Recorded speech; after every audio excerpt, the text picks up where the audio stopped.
জুলাই সনদ বাস্তবায়ন হলে আগামী ১০০ বছর দেশ নিরাপদে চলবে বলে জানিয়েছেন প্রধান উপদেষ্টা প্রফেসর মোহাম্মদ ইউনূস। বলেছেন, ফেব্রুয়ারির নির্বাচনে ভোটারদের সিদ্ধান্তে গড়ে উঠবে আগামীর বাংলাদেশ। জুলাই সনদের বাস্তবায়ন চাইলে গণভোটে হ্যাঁ ভোট দেওয়ার আহ্বানও জানান প্রধান উপদেষ্টা।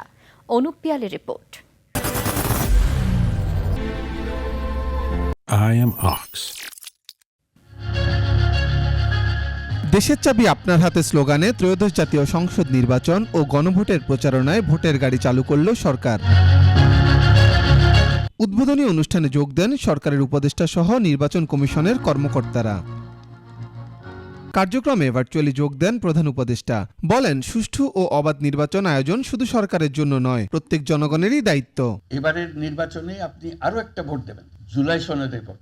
দীর্ঘ ৯ মাস ধরে সকল রাজনৈতিক দলের সঙ্গে দিনের পর দিন বৈঠক করে এই সনদ তৈরি হয়েছে। এই সনদ দেশের মানুষ পছন্দ করলে দেশ আগামী বহু বছরের জন্য নিরাপদে চলবে বলে আমার দৃঢ় বিশ্বাস। একটি অবাধ, সুষ্ঠু ও অংশগ্রহণমূলক নির্বাচন নিশ্চিত করা শুধু সরকারের দায়িত্ব নয়, এটি রাষ্ট্রের প্রতিটি নাগরিকের দায়িত্ব। ভবিষ্যৎ প্রজন্ম ও দেশকে গড়ে তোলার জন্য সবাইকে ভোট দিতে আহ্বান জানান তিনি। আমি বিশেষভাবে অনুরোধ জানাচ্ছি তরুণ সমাজ, নারী ভোটার এবং প্রথমবারের ভোটারদের প্রতি, আপনারা এগিয়ে আসুন, প্রশ্ন করুন, জানুন, বুঝুন এবং ভোট দিন। পরে সাংবাদিকদের সঙ্গে কথা বলেন উপদেষ্টারা। বলেন, আগামী সংসদ নির্বাচনের চেয়েও গণভোট বেশি গুরুত্বপূর্ণ।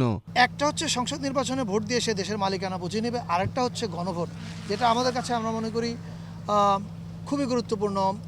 হয়তোবা সংসদ নির্বাচন হচ্ছে গুরুত্বপূর্ণ এই অর্থে যে এটা আমাদের ভবিষ্যতের বাংলাদেশের পথরেখা নির্ধারণ করবে।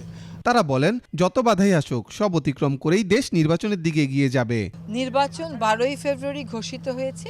নির্বাচনের সকল প্রস্তুতি তারা শেষ করে এনেছেন এবং নির্বাচনের জন্য সাধারণত যে ধরনের চ্যালেঞ্জগুলো থাকে সেই ধরনের চ্যালেঞ্জগুলো মোকাবেলায় সরকার পূর্ণ প্রস্তুতি নিয়েছে। নির্বাচনী বিধি লঙ্ঘন করলে তাদের বিরুদ্ধে ব্যবস্থা নেওয়া হবে বলে জানান ইসি সচিব। আচরণ বিধিমালা ভঙ্গের কারণে তাদেরকে চিহ্নিত করে আইনের আওতায় নেওয়া হবে। অনুপ পিয়াল, ২১ টেলিভিশন, ঢাকা।